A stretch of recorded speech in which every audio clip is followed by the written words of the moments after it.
महाभारत के युद्ध के बाद पूरे कुरुक्षेत्र में शांति छा गई थी। युद्ध जीतने के बावजूद पांडवों को उनकी जीत की कोई खुशी नहीं थी।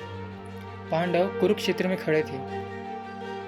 तभी दूर से गांधारी अपने पुत्र को पुकारते हुए कुरुक्षेत्र पहुंची। उसने देखा 100 कौरव जो कि उसके पुत्र थे सारे पांडवों के हाथों मारे गए। कृष्ण वहां मौजूद थे। गांधारी ने कृष्ण से कहा, तुम ये युद्ध रोक सकते थे, मेरे पुत्रों के मरने का कारण तुम हो।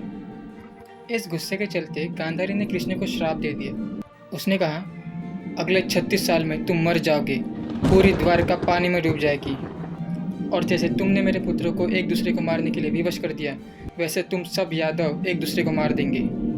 गुस्सा शांत होने के बाद गांधारी ने कृष्ण से माफ़ी मांगी। फिर कृष्ण ने कहा, आपने जो किया ठीक किया। और अंदर ही अंदर कृष्णा भी यही सोच रहे थे कि द्वारका के लोग मेरी प्रोटेक्शन में बहुत ज़्यादा ताकतवर है, कोई उन्हें छू भी नहीं सकता। इसलिए अगर यादवास का अंत नहीं हुआ तो आने वाले टाइम में वो पृथ्वी पर बोझ बन जाएंगे। इसलिए जब गांधारी ने कृष्ण को श्राप दिया तो कृष्ण ने कहा, आपने मेरा काम आसान कर दिया। फिर युधिष्ठिर हस्तिनापुर के राजा बन गए और कृष्ण द्वारका लौट गए। द्वारका के लोग बहुत आलीशान लाइफ जी रहे थे, लेकिन फिर गांधारी के श्राप ने अपना रूप लेना शुरू कर दिया। एक आलीशान लाइफ जीने के चक्कर में यादवास अपनी इंसानियत भूल गए। इसके फलस्वरूप जब कुछ विद्वान साधु द्वारका आए तो यादवास ने उनके साथ एक मजाक किया। उन्होंने सांबा, जो कि कृष्ण के बेटे थे, उसकी कमर पर बहुत सारी रस्सियाँ बांधी और इसको एकदम प्रेग्नेंट औरत जैसा बना दिया। फिर वो सब साधु के पास गए और पूछा, साधु जी, इनको लड़की होगी या लड़का? अब साधु को ये बात पता चल गई थी कि ये कोई लड़की नहीं है। उनको बहुत गुस्सा आया। उन्होंने यादवास को श्राप दे दिया कि ये एक लोखंड को जन्म देगा जो कि पूरे यादवास को ख़त्म कर देगा। यादवास ने वो श्राप मज़े में ले लिया और हंसते हुए वहाँ से चले गए। लेकिन अगले दिन सांबा को पेट में बहुत दर्द हुआ और उसने कुछ इस तरह के लोखंड को जन्म दिया। यादवास ये देख के शॉक हो गए और दौड़ते हुए कृष्ण, अक्रूरा और उग्रसेना के पास गए।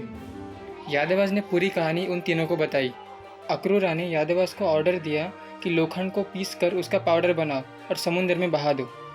फिर अक्रूरा ने कृष्ण की तरफ आश्चर्य से देखा। कृष्ण ने रिप्लाई में सिर्फ एक स्माइल दी और कहा, समय का चक्र घूम रहा है और सांबा ने उसमें अपना रोल बखूबी निभाया है। इतना बोलकर कृष्ण वहाँ से चले गए। फिर अक्रूरा ने उग्रसेना से पूछा, इसके कहने का मतलब क्या था? फिर उग्रसेना ने बताया, 36 साल पहले की बात है। कृष्ण ने शिवा से एक प्रार्थना की थी कि उसे शिवा जैसा एक पुत्र चाहिए जो कि यादवास के डिस्ट्रक्शन में उसकी मदद कर सके। अब जैसा कि अक्रूरा ने कहा था, यादवास ने लोखंड का पाउडर बनाकर समुद्र में फेंक दिया, लेकिन लोखंड का एक टुकड़ा इतना मजबूत था कि वो टूट नहीं रहा था, इसलिए उसको वैसे ही समुद्र में फेंकना पड़ा। फिर वो टुकड़ा समुद्र में एक मछली के मुंह में चला गया। उस मछली का शिकार एक जारा नाम के शिकारी ने कर लिया और उसने उस टुकड़े से जहरीला बाण बनाया और जो पाउडर था वो द्वारका के किनारे जमा हो गया। उस पाउडर की वजह से वहाँ धारदार घास उग गई। अब आखिर के डिस्ट्रक्शन के लिए सब रेडी था। महाभारत युद्ध के 36 साल बाद श्राप के संकेत दिख रहे थे, जैसे कि सुदर्शन चक्र, पंचजन्य शंख, बलराम का गदा, ये सब धरती से गायब हो रहे थे। फिर एक दिन यादवास द्वारका के किनारे जमा हुए। वो सब शराब पीकर नशे में थे। फिर महाभारत के युद्ध की बात निकली। वो सब एक दूसरे की गलतियां निकल रहे थे। सत्यकी, जिसने पांडवों की तरफ से युद्ध लड़ा था, और कृतवर्मा, जिसने कौरवों की तरफ से युद्ध लड़ा था, वो एक दूसरे को चिढ़ाने लगे। सत्यकी ने गुस्से के मारे कृतवर्मा का सिर काट दिया। फिर कृतवर्मा के दोस्त ने सत्यकी पर अटैक कर दिया और फिर सब एक दूसरे को मारने लगे। उन्होंने अपने साथ कोई हथियार नहीं लाया था, इसलिए वहाँ की धारदार घास से एक दूसरे को मारना शुरू कर दिया। ये वही घास थी जो लोखंड के पाउडर से उगी थी और इस तरह साधु का श्राप पूरा हो गया। इस हादसे में दारुका और बाबरू नाम के 2 आदमी बच गए थे। वो दौड़ के कृष्णा के पास गए और पूरी बात बताई। फिर कृष्णा ने दारुका से कहा, तुम हस्तिनापुर से अर्जुन को बुला कर लाओ। और फिर कृष्ण बलराम को ढूंढने निकले। बलराम एक पेड़ के नीचे बैठ के मेडिटेशन कर रहे थे। कृष्णा ने उनको आवाज़ लगाई, लेकिन कोई रिस्पॉन्स नहीं आया। फिर बलराम ने अपना शरीर छोड़ दिया और समाधि ले ली। ये देखकर कृष्ण को भी लगा कि मेरे जाने का टाइम भी आ गया है। कृष्ण एक पेड़ के नीचे बैठे और समाधि लेने के उपाय सोच रहे थे। तभी उनको ऋषि दुर्वासा की बात याद आ गई।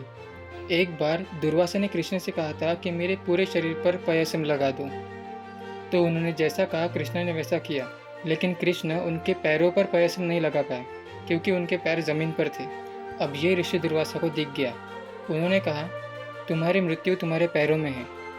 अब कृष्ण इस बात को पेड़ के नीचे बैठ के सोच रहे थे, तभी जारा नाम के शिकारी ने उनके पैरों पर बांध चला दिया, ये सोचकर कि वो एक हिरन है। जब उसको ये बात पता चली कि ये साक्षात श्री कृष्ण है, उसने उनसे माफ़ी मांगी। फिर कृष्ण ने कहा, मेरी मृत्यु निश्चित है। त्रेता युग में श्री राम बनकर मैंने वाली को मारा था, इसलिए मुझे मेरे कर्मों का फल मिल रहा है। कृष्ण ने आगे कहा, मेरी मृत्यु वाली के हाथों ही होनी थी और पिछले जन्म में तुम वाली थे। और फिर कृष्ण ने अपना शरीर त्याग दिया। और ऐसा कहते हैं कि उसके बाद कलयुग स्टार्ट हुआ। अब देखो, इससे हमें ये पता चलता है कि लॉ ऑफ कर्मा ब्रह्मांड में सबके लिए सेम वर्क करता है। कोई भी हो अपने कर्मों के फल से छुटकारा नहीं पा सकता। तो ठीक है, अगर आपको इस वीडियो से कोई भी सीख मिली हो तो प्लीज़ चैनल को सब्सक्राइब करो।